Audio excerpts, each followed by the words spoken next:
We watch everybody, everywhere, every moment. It is impossible to escape our watchful eye. You say, I don't know about that. I never have heard that quote. Anybody ever heard that quote? I'll tell you where it's from. It's from a movie called Mad Money. You say, I don't know about that movie. Well, it was published in 2008, and it has three main women in there. These three women work for a Federal Reserve, and at this Federal Reserve Bank, they burn money. They take out the old bills and they burn them. And naturally, when you have so much cash around, you have the temptation to steal. And the person who's in charge of this facility says, we watch everyone, everywhere, every moment. It is impossible to remove currency from our facility. Or do you know what happened? These three women stole millions of dollars. Millions. There was a quirky little hippie lady. There was a older housewife, about 60. There was a security guard. All three were involved. And they would just kind of steal money, put it in their clothes, walk out, hide it away. And they stole lots and lots and lots of money until they started spending it. Nobody was the wiser. When they started spending it, people started to notice that they're spending more money than what they have. And so the police came and captured them. They found millions of dollars in their houses. You know, there was one guy, he was trying to flush dollars down the commode as the police were trying to break in the bathroom. They actually confessed. And the blackguard was going to walk away. The other two were going to go to prison. The older housewife called a friend of hers who is a lawyer. He's a tax lawyer. And you know what? They got off. And you know what got them off? Is this quote. We watch everyone, everywhere, every moment. It is impossible to remove currency from our facility. According to our records, there is no money missing. All of it has been burned. This federal building is totally secure. No currency is missing. You know, I thought about that movie as I looked at the story of Joseph. Now, with the story of Joseph, you have something that's very similar. In the movie, they do wrong and get away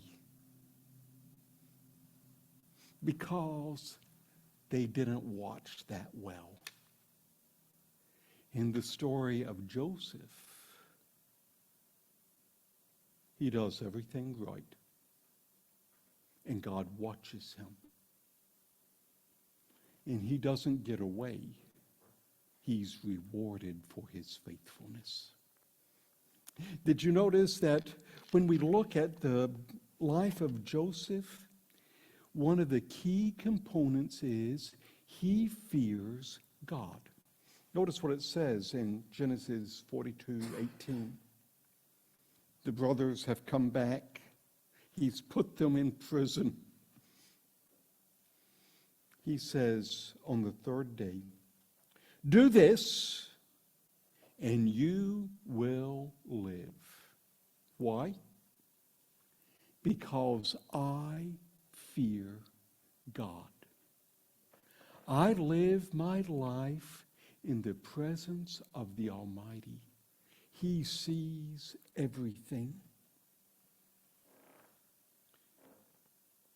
In the way Joseph lived his life, he was not perfect. But did you notice? In all of the story about Joseph, there's never one thing recorded that was wrong. Never took advantage of somebody, never lied, never got upset, never. All of his life, he responded faithfully to some pretty difficult circumstances. You see, we've been talking about the fear of the Lord or the fear of God, and that means we believe God will keep his promise. He will bless us when we are obedient, and he will discipline us when we are disobedient. It's not that he's trying to hurt us. He's trying to bring us back to himself. So let's look at the story of Joseph. The story of Joseph is how to be successful in fearing the Lord. He believed that God will keep his promise. You may remember the story starts off in Genesis chapter 37. And God reveals himself to Joseph. And what does God say? You're going to be the ruler of your family. Well, the 10 older brothers didn't like that. And you're going to be the ruler of the world. The 10 older brothers certainly didn't like that. How would you like it? You're 17 years old. God tells you, you are going to be the ruler of the world. And all your brothers hate you for it. In fact, they hate you so much, they want to kill you.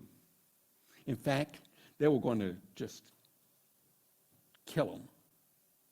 And then they said, no, he's our brother. That would be terrible just to kill him. What we'll do is we'll sell him. At least everybody gets a little bit of money. And they sold Joseph down to Egypt.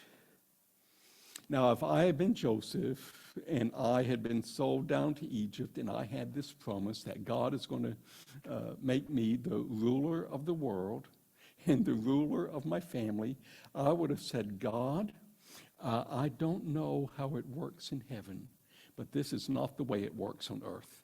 You know, you can't be the ruler of the world when you're a slave. It doesn't work that way. You may think you're the ruler of the world, but it doesn't work that way. When I'm supposed to take care of the family and rule the family, and they think I'm dead, I can't do anything.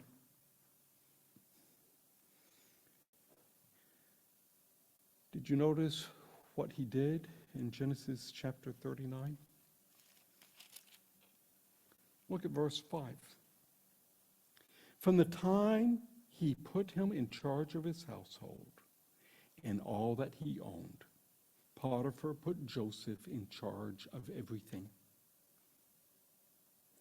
The Lord blessed the household of the Egyptian because of Joseph. So Joseph was sent to Egypt. He was sold as a slave.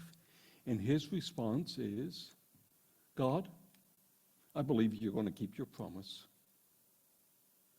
And because you're going to keep your promise, I'm going to be faithful to you. You know, he didn't say, well, my brothers are at fault. They've done bad things. He accepts the situation. And he says, I'm going to be faithful to God. He was not only faithful in his work. Notice what happens in chapter 39. starting in verse 6. Now Joseph was handsome and well built. And after a while, his master's wife took notice of Joseph and said, "Come to bed with me." I mean, let's think about that. Here, you're 17 years old, maybe 18. You're in a foreign country. Your parents and your God don't even know that you're alive. Come on, hop in bed with me. It will be our secret. I won't tell my husband, and you won't tell my husband. Everything's okay. Notice what he said. He refused. Now notice what the reason he says this. This is verse 9. No one is greater in this house than I am. My master has withheld nothing from me except you, because you are his wife. How could I do such a wicked thing? And now the important part, and sin against God. I'm not going to do that. God has placed me here, and I believe that he is going to reward me. He's going to be faithful to his promise. Now, I have to admit, I am a little bit confused how I'm going to be the ruler of the world while I'm a slave. I have to admit. But that does not give me the excuse to sin against God with you. You see, his fear of the Lord,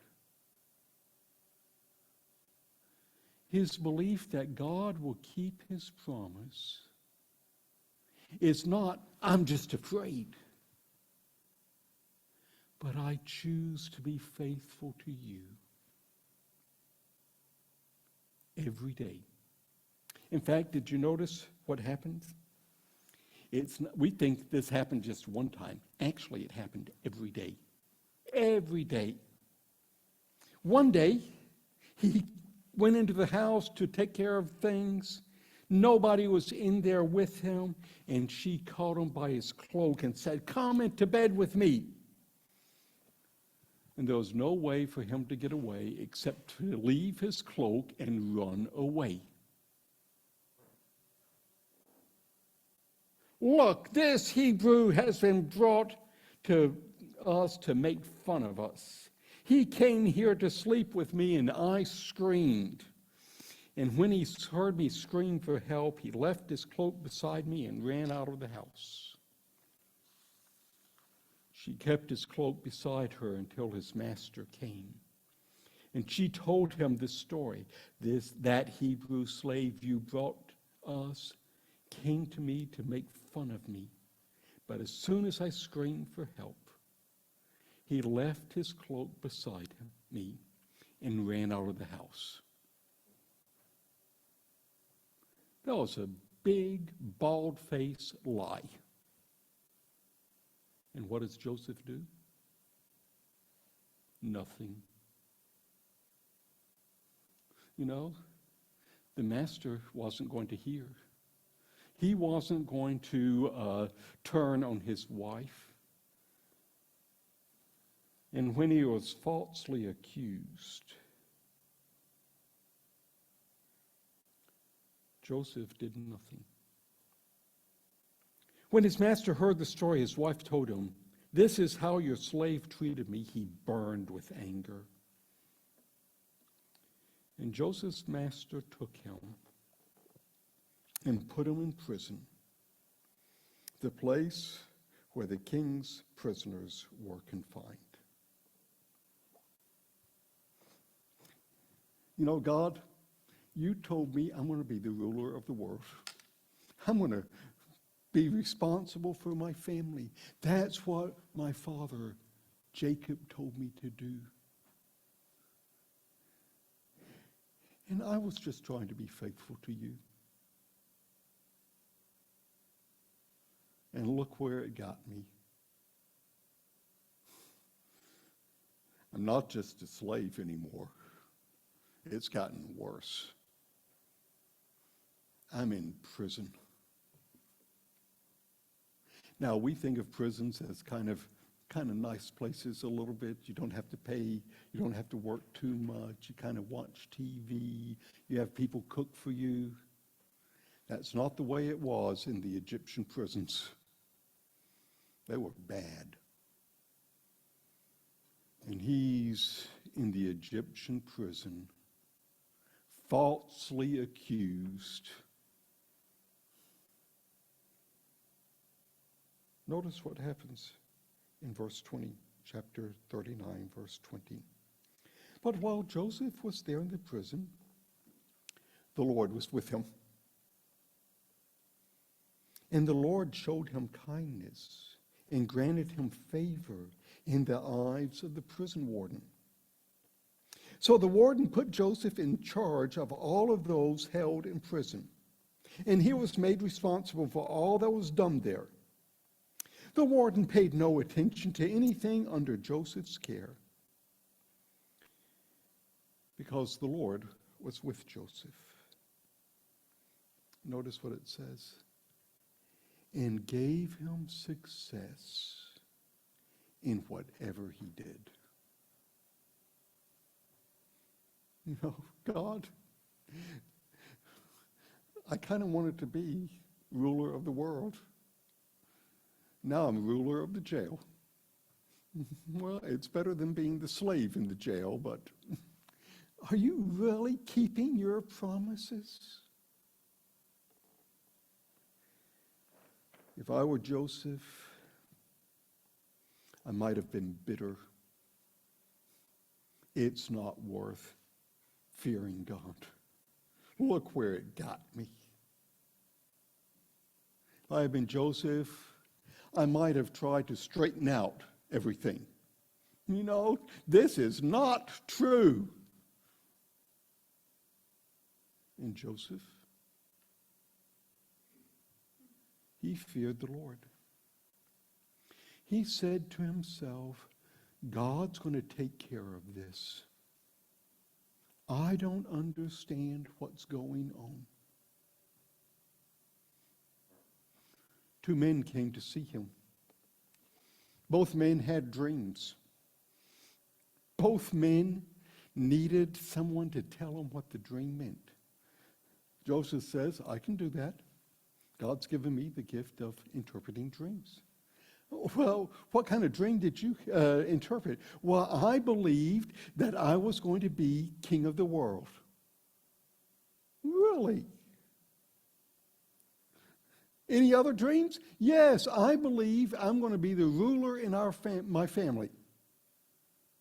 Well, do they know that you're in prison? No, they think I'm dead. But I believe that God will keep his promise. And do you know what? Joseph interpreted the dreams, and the one guy escaped. He promised, I'll help you, and he forgot. Until Pharaoh needed someone to interpret a dream.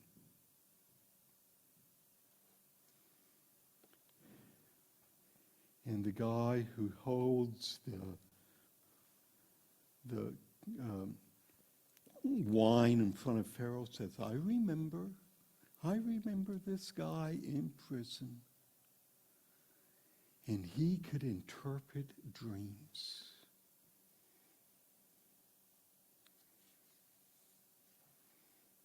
And Joseph came out. He interpreted the dreams. Pharaoh was impressed. Joseph said, hey, it's not me. This is God. And God speaks through me to save you. They called him Safpat Paneah, the God who lives and speaks. What should we do, Joseph?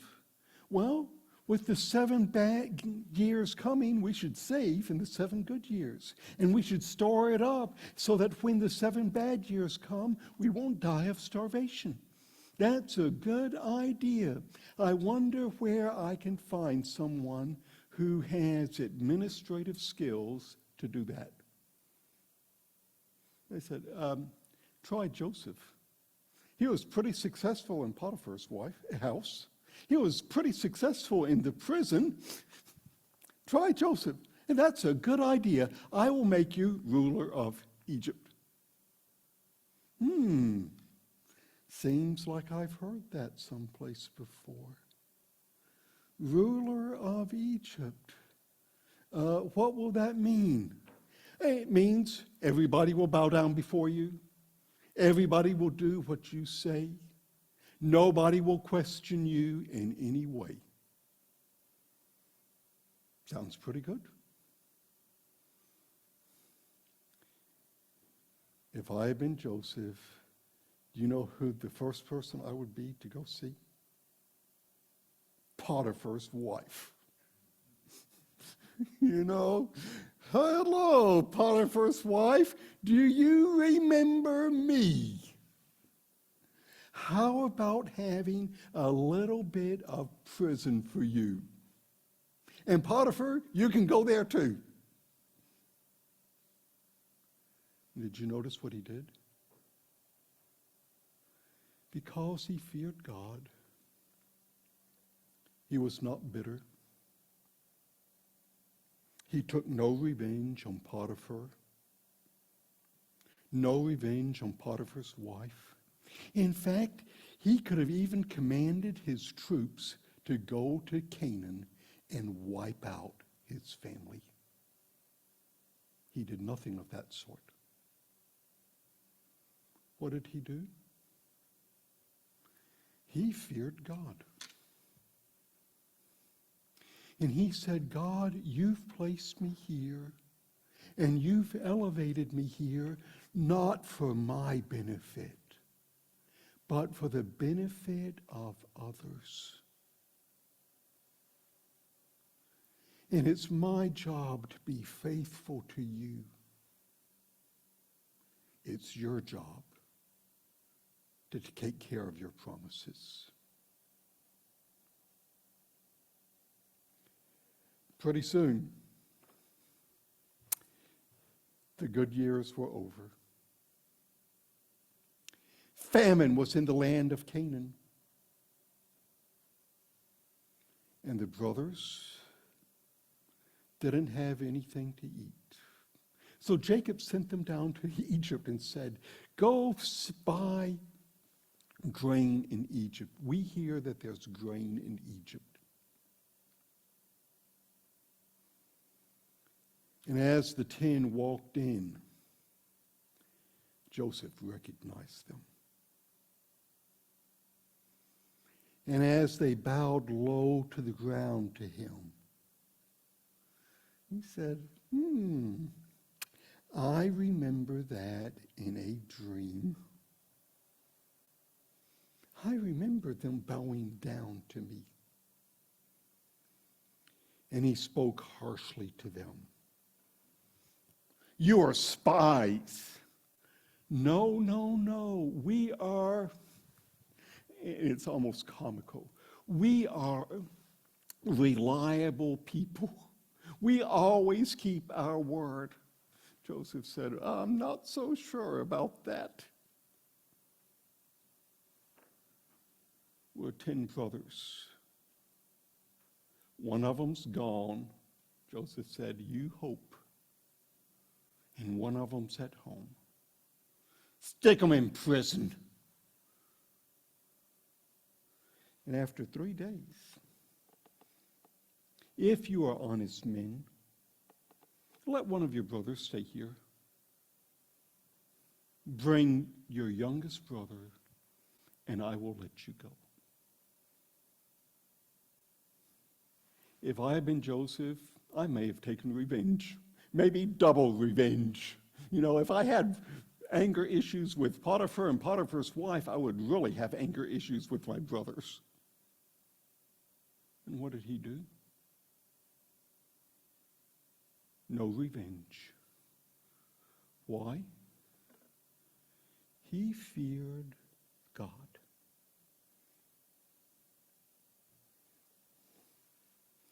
Eventually, the brothers found out this is Joseph.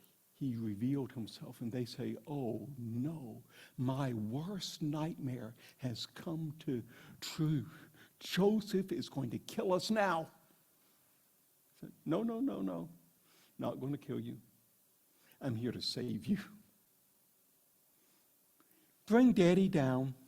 Bring everybody down, and I'll take care of you. That's my job. You see, you think when I'm ruling the family, I get to tell everybody what to do. My understanding of ruling the family is I take care of you. I am your brother Joseph, the one you sold into Egypt. Now do not be distressed. Do not be angry with yourselves for selling me, because it was to save lives. Notice what it says. That God sent me ahead of you. It was not you who sent me here, but God.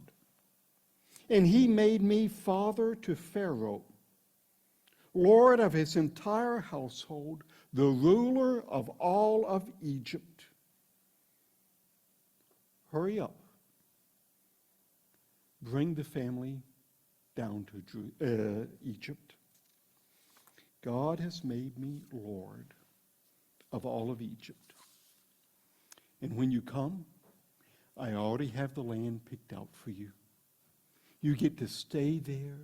You'll get a job. We'll take care of you.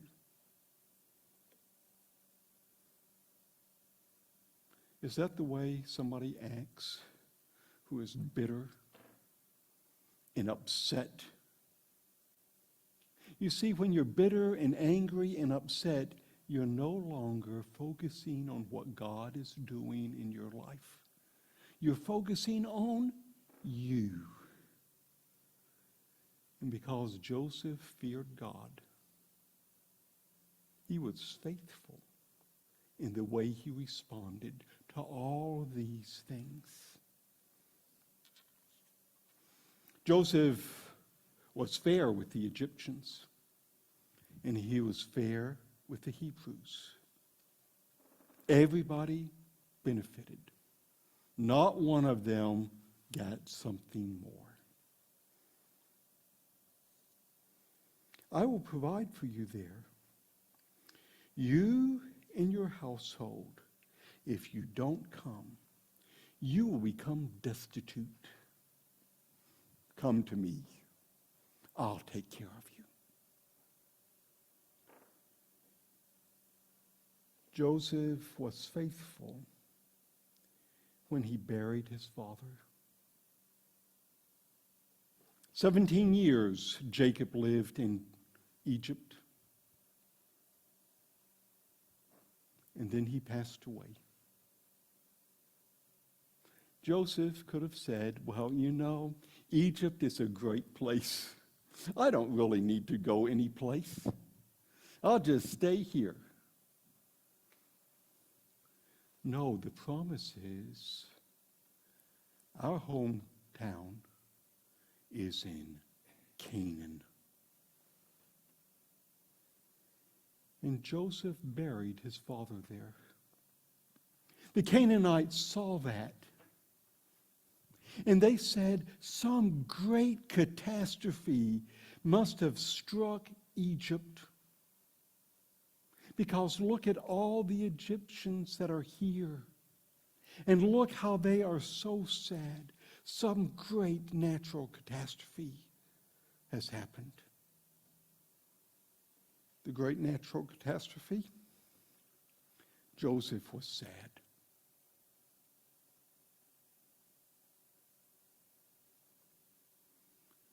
They came back. The brothers saw that Joseph's father was dead. This is Genesis 50. They said, what if Joseph holds a grudge against us and pays us back for all the wrongs that we did to him? So they sent word to Joseph. Your father left instructions before he died. It's all made up. He didn't say that. I ask you to forgive your brothers the sins and the wrongs they committed in treating you so badly.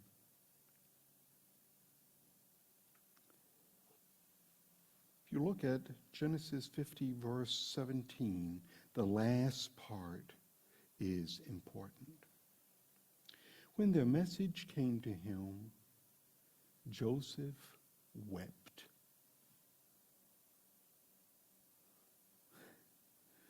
His brothers came and threw themselves down before him. We are your slaves. Well, what's new?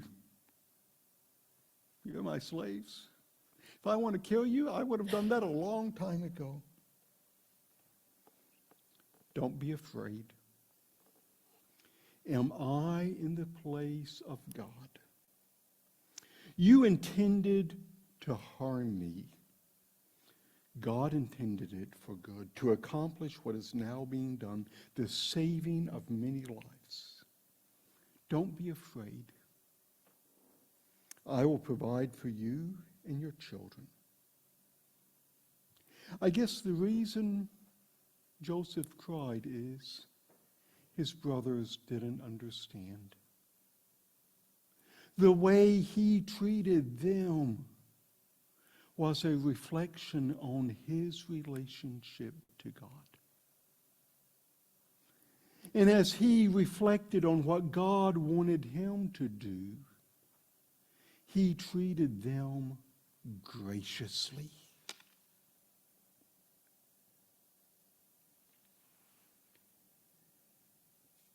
When Joseph passed away, he was 110 years old. He could have been buried in a great monument. He said, no, not for me. Put my body in a coffin. Keep it with the Israelites, because one day God will keep his promise, and he will bring us out of Egypt and give us the land that he has promised, Canaan. Daddy,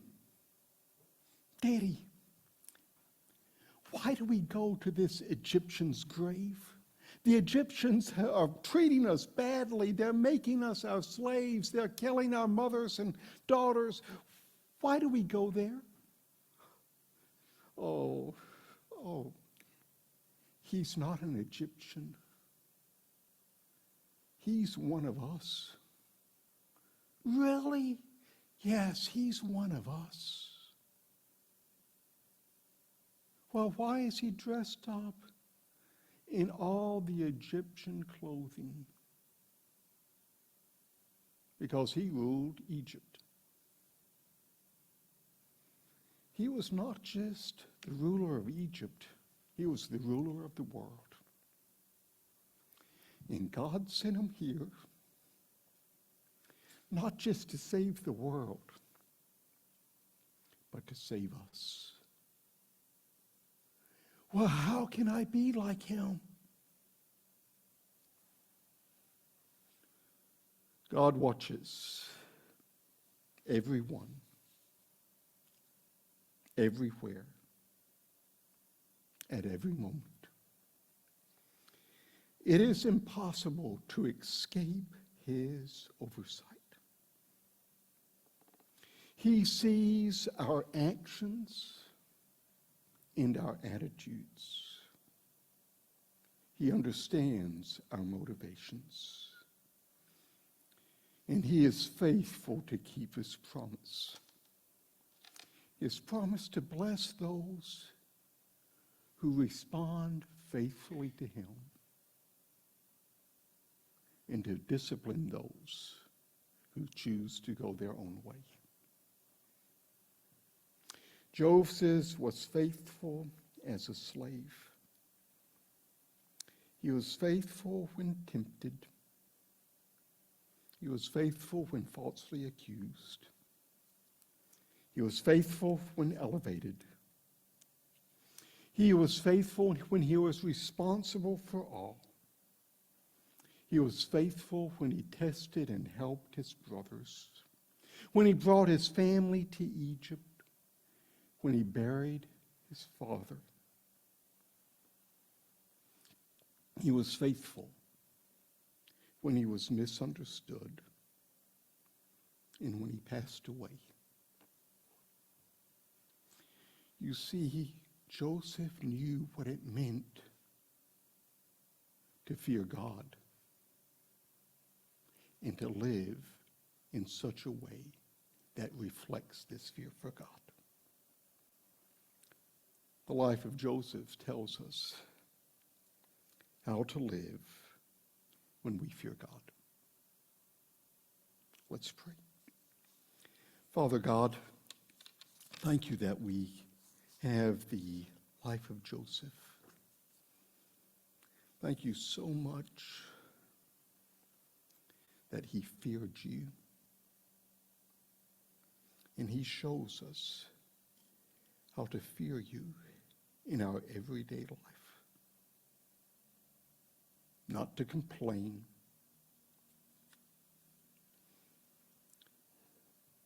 not to be bitter, not to take revenge, not to do wrong things because we can, but to fear you and to be faithful in every aspect of our life. For I pray these things in your Son's name. Amen.